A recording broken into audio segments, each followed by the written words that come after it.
Tu te souviens que je t'ai dit que tu es l'un des nôtres maintenant? Oui, Tu dois trouver le courage d'apporter le prix au grand maître en personne, c'est ce qui a été décidé. Tu as 21 jours à compter d'aujourd'hui pour tout arranger. Oui.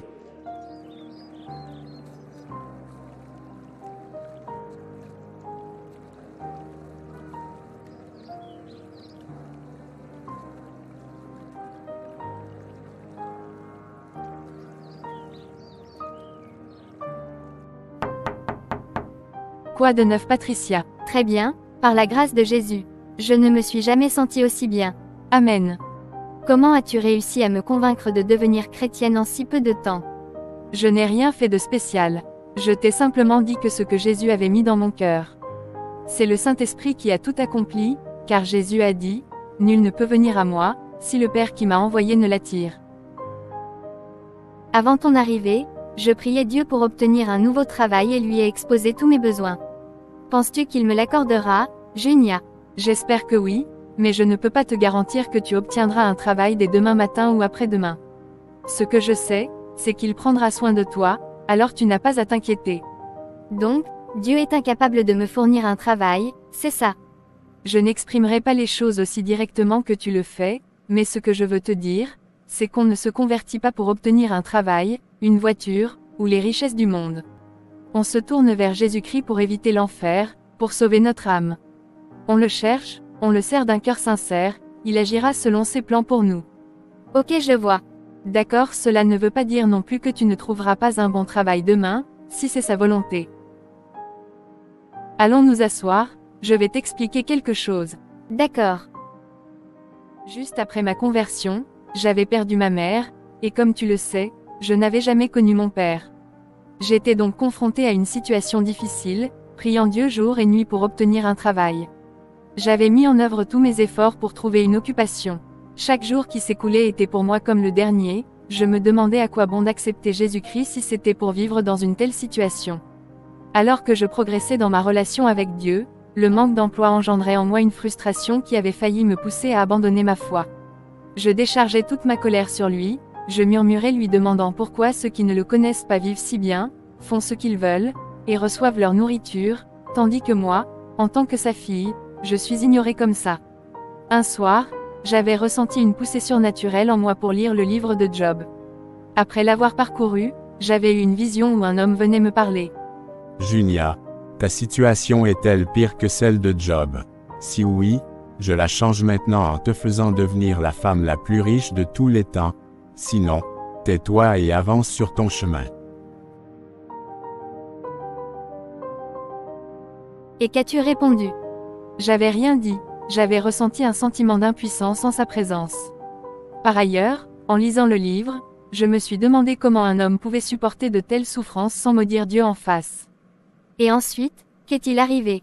J'ai passé un an dans cette situation, puis Dieu m'a accordé un travail, et depuis, ma vie n'a jamais été la même. Ok. Tout ce que je veux te dire, c'est que marcher avec Dieu n'est pas un long fleuve tranquille, Patricia. Merci Junia. Ne t'en fais pas. Bon, est-ce que tu sais où se trouve Jacques? Il m'avait dit qu'il allait au parc. Ok, je vais le chercher. Je te trouve pensif, Jacques. Pourquoi cette distance entre nous? Nous avons tout le temps, dis-moi ce que je dois changer, car je veux retrouver notre complicité d'avant.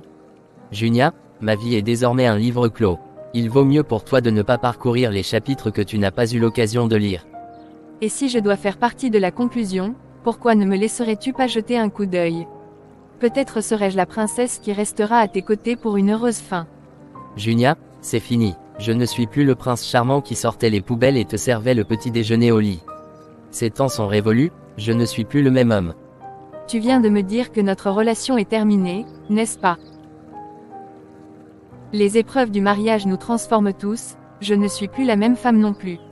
Ce qui importe le plus pour moi, ce n'est pas le changement soudain, mais plutôt notre capacité à lutter chaque jour par amour pour surmonter les obstacles qui nous séparent. Ta progression est évidente, tu es devenue une meilleure femme. J'ai peur que je ne sois pas à la hauteur, je ne te mérite pas vraiment. Dis-moi ce qui te tracasse.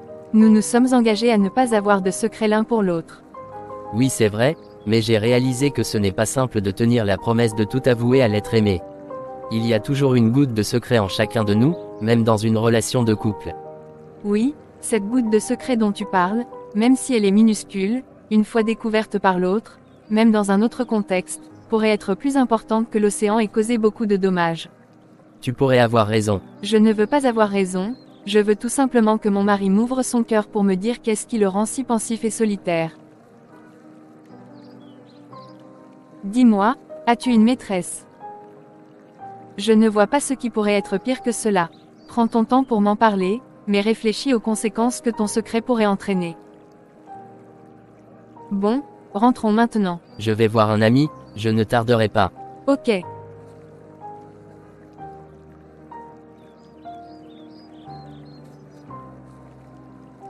Ah, frère Jacques, que t'amène ici? Frère Georges, j'étais dans le coin et je me suis dit que ça fait longtemps que je ne t'ai pas rendu visite ici. Cela me fait vraiment plaisir. Outre ta visite apparemment ordinaire, y a-t-il autre chose? Il semble qu'on ne puisse rien te cacher. Tu es maintenant dans un cul-de-sac, il me semble. Oui, c'est exactement ça, je suis dans un cul-de-sac. Dis-moi, dans quel pétrin t'es-tu mis, frère Jacques? C'est difficile à expliquer, c'est compliqué. Ok, il y a exactement 4 jours, j'allais prendre un café dans un restaurant du coin et j'ai reçu une visite inattendue à ma table. Ça, c'est le frère Georges. C'est comme ça que je l'avais vu dans mon miroir. Je vais lui parler. Bonsoir, êtes-vous Georges? Oui, à qui ai-je le plaisir de m'adresser? Personne en particulier. Connaissez-vous la famille Bourdeau? Oui, je les connais très bien, ce sont des proches. Et pourquoi? Il serait bénéfique pour vous de rester en retrait dans le combat où vous êtes impliqué. Est-ce une menace ou un conseil? Avec moi, ces deux aspects vont de pair. Retirez-vous. Écoutez, monsieur inconnu, peu importe d'où vous venez ou qui vous a envoyé, informez-les que celui qui me garde ne dort ni ne sommeille. Je vous le dis à nouveau, écartez-vous de notre route pour éviter des dommages regrettables. Moi, je n'ai rien à répéter, je crois que vous avez tout compris. Bien, vous l'aurez voulu.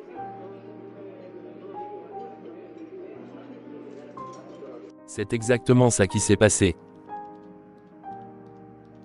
Frère Jacques, le connais-tu? Frère Georges, si je me fie bien à ta description, c'est Ibrahim. Oui, cet inconnu dont tu parles s'appelle Ibrahim. Et quel rapport existe-t-il entre toi et lui?